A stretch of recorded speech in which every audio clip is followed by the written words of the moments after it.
Hello everyone, our today's topic is embryonic development. इस topic में हम पढ़ेंगे कि जाइगोट से किस तरीके से 9 मंथ के पूरे पीरियड में एक बेबी डेवलप होता है। उस पूरे पीरियड को हम एम्ब्रियोनिक डेवलपमेंट कहते हैं। Immediately after implantation, the inner cell mass differentiates into an outer layer called ectoderm and the inner layer called endoderm. And a mesoderm soon appears between the ectoderm and the endoderm. ये जो embryonic layers है जिसको हमने ectoderm, एंडोडम and mesoderm नाम दिया है, ये आप चैप्टर 4 में स्टैंडर्ड 11 में पढ़ चुके हैं। इम्प्लांटेशन होने के बाद ही हमने देखा था कि जाइगोट से ब्लास्टोसिस्ट फॉर्म होता है, वो हम पहले देख चुके हैं। वो ब्लास्टोसिस्ट के अंदर एक सेल का ग्रुप होता है जिसको इनर सेल मास कहते हैं। जैसे ही इम्प्लांटेशन शुरू होता है वो ब्लास्टोसिस्ट का जो इनर सेल मास है वो डिफरेंशिएट होने लगता है, वो डिवीजन में चला जाता है, उससे ढेर सारे सेल्स बनते हैं और वो सेल्स फिर लेयर के अंदर अरेंज होने लगते हैं, ऑर्गेनाइज होने लगते हैं। और उन लेयर्स को हमने 3 नाम दिए हैं। जो आउटर लेयर है उसको एक्टोडम कहेंगे, जो मिडल लेयर है उसको मिजोडम कहेंगे और जो अंदर का लेयर है इनर लेयर उसको एंडोडम कहेंगे। फिगर में आपको दिख रहा है कि एक्टोडम एक्सोस्केलेटल फॉर्म करता है, मिजोडम ऑर्गन्स फॉर्म करता है और एंडोडम इनर लाइनिंग जो होती है ऑर्गन्स की वो फॉर्म करता है। इसका मतलब है ये तीनों लेयर्स से ही पूरी बॉडी के सारे स्ट्रक्चर्स, ऑर्गन्स वो सब फॉर्म हो गए। This 3 layers give rise to all tissues and the organs in adults. मतलब यही 3 लेयर है जो बाद में ऑर्गन्स फॉर्म करेंगे बेबी के अंदर। It needs to be mentioned here that the inner cell mass contains certain cell called stem cells which have the potency to give rise to all the tissue and organs. Inner cell mass मतलब जो अंदर का cell mass था trophoblast से चिपका हुआ, blastocyst के अंदर भरा हुआ जो इनर सेल मास है वो एम्ब्रियो में जब डेवलप होगा तो इससे ये 3 सेल लेयरिंग बने और इनके सेल्स को हम स्टेम सेल भी कहते हैं। स्टेम सेल्स का मतलब जिनके पास कोई भी टिश्यू, कोई भी ऑर्गन के सेल में कन्वर्ट होने की पोटेंसी है।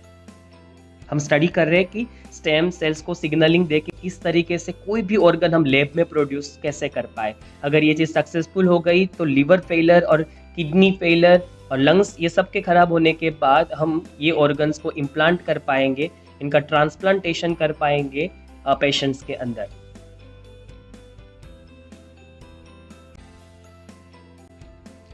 एम्ब्रियोनिक डेवलपमेंट में अब देखते हैं ऑर्गन डेवलपमेंट। हमने देखा कि किस तरीके से इनर सेल मास ने 3 लेयर फॉर्म किए, एक्टो, एंडो एंड मिजोडम। उसके बाद क्या होगा, उसके बाद में ये तीनों लेयर डिवाइड होना शुरू हो गए और फिर ऑर्गन्स फॉर्म करना शुरू करेंगे। ऑर्गन डेवलपमेंट में हम ये पढ़ रहे हैं कि ऑर्गन्स कौन कौन से महीनों में डेवलप होंगे और कौन से ऑर्गन कब डेवलप होंगे। After 1 month of pregnancy the embryos heart is formed. 1 महीना कंप्लीट होने के बाद ऑर्गन जो हार्ट है वो फॉर्म हो चुका होगा एम्ब्रियो का। और इसकी साइन क्या है? The first sign of growing foetus may be noticed by listening to the heart sound carefully through the stethoscope. Stethoscope से हम बेबी के हार्ट बीट की साउंड को सुन सकते हैं। By the end of the 2nd month of pregnancy, the fetus develops limbs and digits. 2nd month के complete होते ही and period पे फिटस लिम्स मतलब हाथ और पैर और डिजिट्स मतलब उंगलियां डेवलप करेगा। Bye the end of 12 weeks मतलब कि फर्स्ट ट्राइमेस्टर, हमने 9 मंथ के पीरियड को 3+3+3 मतलब 3+3+3 ऐसे 3 स्टेज में डिवाइड किया है और 3 महीने के ग्रुप को हम ट्राइमेस्टर कहते हैं, 6 मंथ को हम सेमेस्टर कहते हैं। तो पहले ट्राइमेस्टर में मतलब 12 वीक्स कंप्लीट होने के बाद बेबी के अंदर क्या फॉर्म हो चुका होगा? Most of the major organs जिसको सिस्टम्स कह सकते हैं वो सब फॉर्म हो चुके होंगे। For an example the limbs मतलब हाथ पैर फॉर्म हो चुके होंगे and external genital organs are well developed. Baby के अंदर एक्सटर्नल जेनाइटल ऑर्गन जैसे फीमेल में वजाइना एंड मेल के अंदर पेनिस फॉर्म हो चुका होगा। The first movements of the fetus and appearance of hair on the head are usually observed during the 5th month. 5वें महीने के कंप्लीट होते होते बेबी की मूवमेंट को फील किया जा सकता है और उसके हेड के ऊपर हेयर भी ग्रो हो चुके होंगे। By the end of 24 weeks मतलब 2nd ट्राइमेस्टर, दूसरे 3 महीने, the body is covered with fine hair, eyelid separated and eyelashes are formed. ये 24 वीक्स के कंप्लीट होते होते बॉडी के ऊपर फाइन हेयर कवरिंग हो चुका होगा जो कि यूनिक फीचर है मेमल्स का। आईलिड सेपरेट हो चुकी होगी और आई लैशेस भी फॉर्म्ड हो चुकी होगी. Bye the end of 9 months of pregnancy the fetus is fully developed and is ready for delivery. और 9 months के कंप्लीट होते होते फिटस अब कंप्लीटली डेवलप हो चुका होगा और अब वो रेडी होगा आउटर वर्ल्ड में डिलीवर होने के लिए. Parturition. What is parturition? The average duration of human pregnancy is about 9 months, which is called the gestation period. Human baby के डेवलपमेंट का जो पूरा पीरियड है वो 9 मंथ का है, इसलिए हम कहते हैं कि प्रेगनेंसी पीरियड 9 मंथ का होता है. 9 मंथ के टाइम के अंदर बेबी कंप्लीटली डेवलप हो जाता है और बेबी इस 9 मंथ के पीरियड में मदर के वुम से नरिशमेंट लेता है और इस पीरियड को गेस्टेशन पीरियड कहते हैं. Vigorous constriction of the uterus at the end of pregnancy causes delivery of the fetus. और जैसे ही 9 मंथ का डेवलपमेंट बेबी का फिनिश हो जाता है तो प्रेगनेंसी के एंड में बेबी की डिलीवरी होती है आउटर वर्ल्ड में. This process of delivery of the foetus is called parturition. Baby की आउटर वर्ल्ड में डिलीवरी को ही हम पार्चुरेशन कहते हैं, जिसको कॉमनली चाइल्ड बर्थ के नाम से भी जाना जाता है. Parturition is induced by a complex neuroendocrine mechanism. अब ये समझते हैं कि पार्चुरेशन होता कैसे है, किस तरीके से मूवमेंट शुरू होती है बेबी के डिलीवरी की. तो पार्चुरेशन जो है वो कॉम्प्लेक्स प्रोसीजर है और वो न्यूरोएंडोक्राइन मैकेनिज्म है. न्यूरोएंडोक्राइन इसलिए कहा है क्योंकि न्यूरल टिश्यूज के साथ साथ हार्मोनल ग्लैंड्स हार्मोन्स के जरिए ये पूरे मैकेनिज्म जो है उसको कंप्लीट करवाती है. The signals for parturition originate from the fully developed fetus and the placenta. मतलब पार्चुरेशन मतलब बेबी की डिलीवरी के जो सिग्नल है वो फुल्ली फिटस जो है डेवलप उससे निकलेंगे. मतलब बेबी ही है वो अपनी डिलीवरी के सिग्नल भेजता है बाहर की तरफ. प्लेसेंटा भी उसमें हेल्पफुल होती है और ये सिग्नल कहाँ पहुँचते हैं, यूटेरस के पास. तो मदर के यूटेरस के पास जब ये सिग्नल पहुँचेंगे तो यूटेरस की जो एंडोमेट्रियम है उसके पीछे मायोमेट्रियम होगा, जो मस्कुलर लेयर है जिसमें स्मूथ मसल्स होंगे, उसका कॉन्ट्रैक्शन शुरू हो जाएगा और इसको कहते हैं फीटल इजेक्शन रिफ्लेक्स, क्योंकि ये फिटस मतलब कि बेबी को आउटर वर्ल्ड में इजेक्ट करेगा, which induce mild uterine contraction called fetal ejection reflex.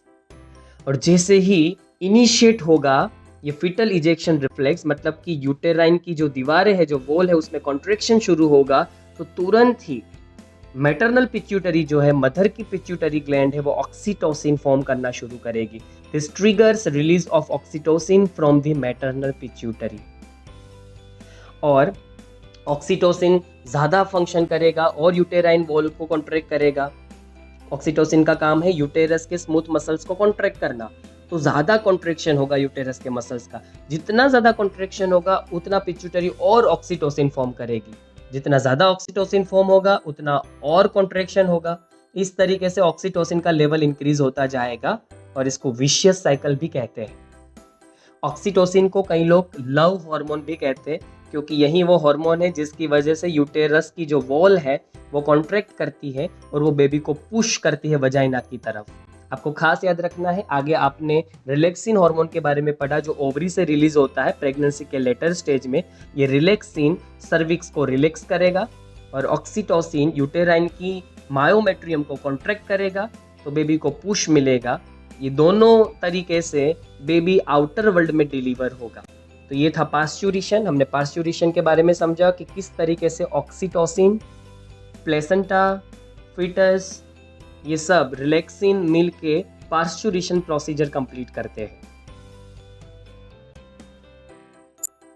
Lactation. The mammary glands of the female undergo differentiation during pregnancy and starts producing milk towards the end of pregnancy by the process called lactation. जैसे ही pregnancy रह जाती है, zygote fertilise हो जाता है, तो mother की mammary glands के अंदर जो मिल्क प्रोड्यूस करने वाले आल्वियोलिस है उसके अंदर जो सेल्स है वो डिफरेंशिएट होना शुरू हो जाते हैं. प्रेगनेंसी के एंड तक ये मेमरी ग्लैंड एक्टिवेट हो जाती है और ये मिल्क प्रोडक्शन शुरू कर देती है और इसी प्रोसीजर को लैक्टेशन कहते हैं.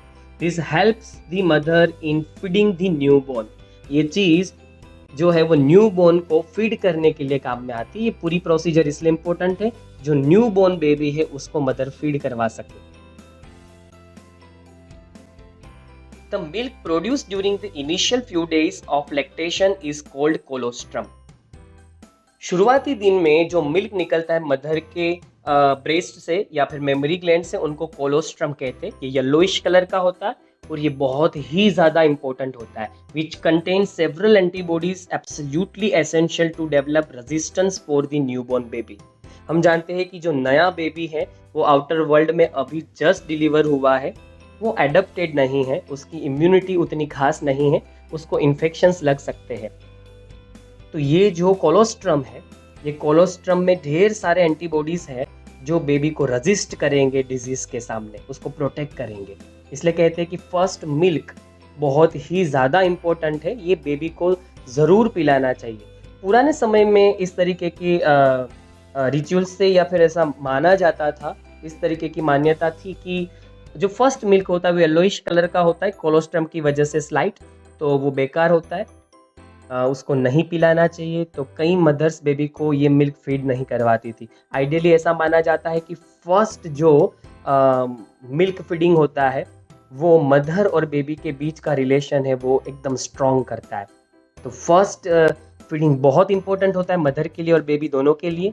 वो मदर और बेबी के बीच में एक स्ट्रॉन्ग इमोशनल रिलेशनशिप बिल्ड करेगा और उसके साथ साथ ये एंटीबॉडीज भी देगा बेबी को जो उसको रेजिस्ट करेगी डिजीज के सामने। Breast feeding during the initial period of infant growth is recommended by doctors for bringing up a healthy baby. Breast feeding ज़रूरी है बेबी की शुरुआती ग्रोथ के लिए, क्योंकि शुरुआत में बेबी का डाइजेस्टिव सिस्टम डेवलप नहीं है, वो अभी आउटर वर्ल्ड में इतना एडप्ट नहीं है, तो उसको आप खाना नहीं खिला सकते, उसको आउटर फूड से फीड नहीं कर सकते। इसीलिए मदर का जो मेमरी ग्लैंड है वही बेबी के लिए न्यूट्रिएंट्स फॉर्म करता है मिल्क के ज़रिए, और हमें उसी से बेबी को फीड करवाना है कुछ महीने तक। मैंने आपको पहले भी बताया था कि जो हाईली कॉम्प्लेक्स ऑर्गेनिज्म है वो पेरेंटिंग पे ज़्यादा विश्वास रखते हैं। आफ्टर दी डिलीवरी या फिर बेबी को बर्थ देने के बाद ये उनकी बहुत ज़्यादा केयर करते हैं, और उन्हीं केयर का नतीजा है कि मैमल्स में मेमरी ग्लैंड्स फॉर्म हुई जो बेबी को एक्स्ट्रा केयर देती है। वो बेबी को तब तक न्यूट्रिशन देती है, नरिशमेंट देती है, जब तक बेबी की डाइजेस्टिव सिस्टम आफ्टर फूड को डाइजेस्ट करने के लिए कैपेबल ना हो जाए। और यहाँ के साथ ये चैप्टर फिनिश होता है। Human reproduction.